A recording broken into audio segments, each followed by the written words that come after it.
very scary thing, and I was just a kid, and I had to go into this secret proceeding where I was not allowed to divulge anything that I said or anything that was said to me, and you're sworn to secrecy. And so I didn't know what the hell to do, so I found these old commie lawyers from the National Lawyers Guild. Yes, National Lawyers Guild. And they said to me, well, you know, it's true, you can't have a lawyer with you, and you have to do it by yourself. But if at any time you feel the need, you can consult with counsel. You can leave the room and consult with counsel. And we pondered that little bit of information. And then they gave me a big legal-sized pad of yellow lined paper and some pens. And I went into the grand jury by myself, and I sat down, and they said, "What is your name?" I said, "Could you repeat the question?" I respectfully request permission to consult with counsel before responding. Go outside, have a cup of coffee, smoke a cigarette. Went back in, sat down, Cleve Jones. "What is your address?" "Could you repeat the question?" "That is my address." I respectfully request permission to consult with counsel before responding. 593A Castro Street. I won't go on and on, but after many hours of this, they'd gotten my name, my address, I'm a student, I moved there from Arizona, and then they got really angry, and the district attorney said, "You know, we can put you in prison, and we can hold you there as long as we want, and are you going to cooperate with us or not?" And would you repeat the question? Okay, so, yes, but I'm going to publish the questions that you ask me and the answers that I give you. So I went back and forth, and they didn't get anything out of me, and I left. A few days later was the Gay Pride Parade. 300,000 lesbians, gay men, bisexual, transgenders marching down the street with their friends, and I'd been getting a lot of death threats. So I had my posse around me, the biggest, meanest women I could find. Marching down Market Street, and all of a sudden, off the sidewalk comes this guy, and he's got kind of stringy gray hair and this weird polyester suit and kind of pale skin, and he's right in front of me. He's, "You're Cleve Jones, you're Cleve Jones." And my gals are like, "Already, oh yeah." And he said, "I was on the grand jury. You were fabulous."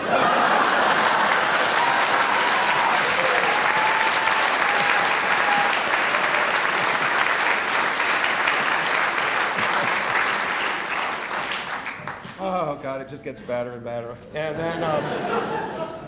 then a few weeks later, I got a call from one of our state assemblymen, Art Agnos, who was the right-hand guy of the Speaker of the California State Assembly. His name was Leo T. McCarthy, and he was an old Irish Catholic politician, but he was also a really, really good guy. And he hired me as the first openly gay legislative consultant, and took me to Sacramento. I had no college degree. I was, really very uneducated, but I got this job. Now, I am not offering this as career guidance, but in my case, that riot got me a really good job. And so I went to Sacramento, and I was assigned to work with the Assembly Health Committee. And so my job was to look at all of the legislation that was coming before the Assembly Health Committee, and then work with the Speaker and the other leaders of the Democratic caucus to, come up with our position. It was all sorts of issues. Asbestosis was a big issue. Senior medical facilities, things like that. And I didn't know anything about public health policy, so the first thing I did was subscribe to every public health journal that I could find, and one of them was the catchily titled Morbidity and Mortality Weekly Report, which comes out from the Centers for Disease Control in Atlanta. And so it was there in June, I believe, of 1981 that I read the first 2 paragraphs that were ever printed about the disease that we now call HIV/AIDS. And it described clusters of gay men in San Francisco, New York, I think, or in LA, who were suffering from a very vicious form of pneumonia called pneumocystis, and a weird apparent skin cancer called Kaposi's sarcoma. Now, Kaposi's sarcoma had been identified in the mid-1800s. It presented only among men of Jewish and Mediterranean descent, and the symptoms were small raised purple lesions on the feet and ankles, but these men would die of old age in apparently good health. But in these young men of many different ethnicities and racial backgrounds, this Kaposi's sarcoma was spreading aggressively across their bodies and also attacking their internal organs. Pneumocystis pneumonia had been seen before, primarily in the big East Coast cities, mainly among IV drug users, and among people whose immune systems had been deliberately suppressed with medication in order for them to receive transplanted organs. You know, you have to suppress the immune system so it doesn't reject the transplanted organ. So this was the new mystery, and I remember cutting that out and having just a really bad feeling that this was something awful, and I clipped it out and put it on my bulletin board.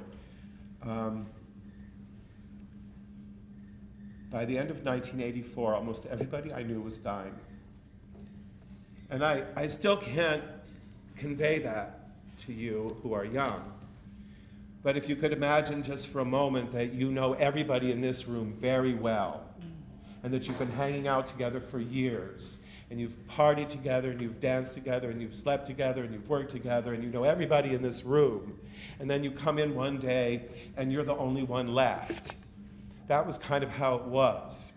And you'll never know it, just as I, who have never been in a war, will never really know what that experience is like, but it's important for you to try to understand it. It killed half the gay men of my generation. We saw people die on the street in front of us. I saw people die in cafes. If I walked you down Castro Street now, I could tell you a story about every building.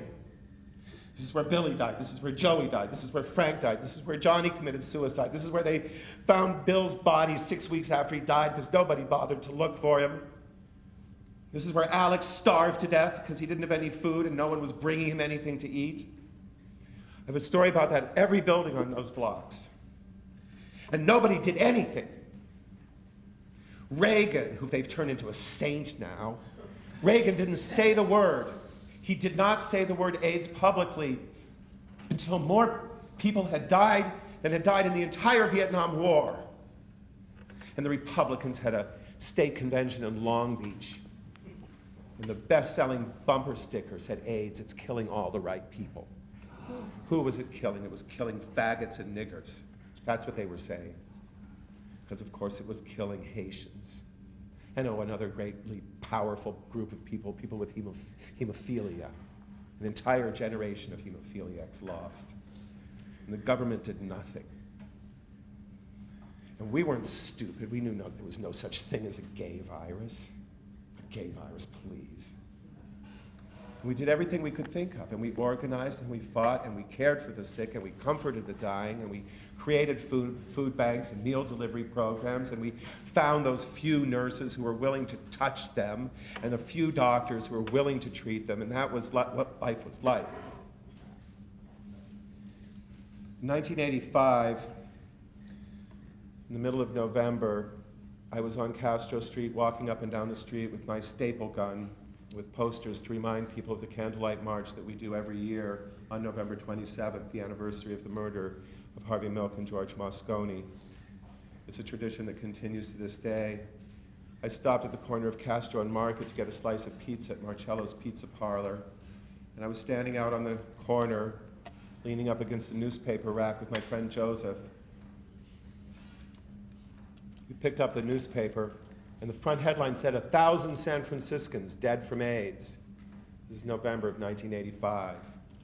And I remember standing at the corner and looking around. How many of you have been to Castro Street? You know, it's a beautiful neighborhood, and restored Victorians and restaurants, cafes, the smell of food and coffee, the sound of music, people laughing. You had no sense, no visual evidence that you're at this epicenter of this growing, spreading tragedy. And I remember looking around and thinking, my God, this 1,000 dead, all of them had lived and died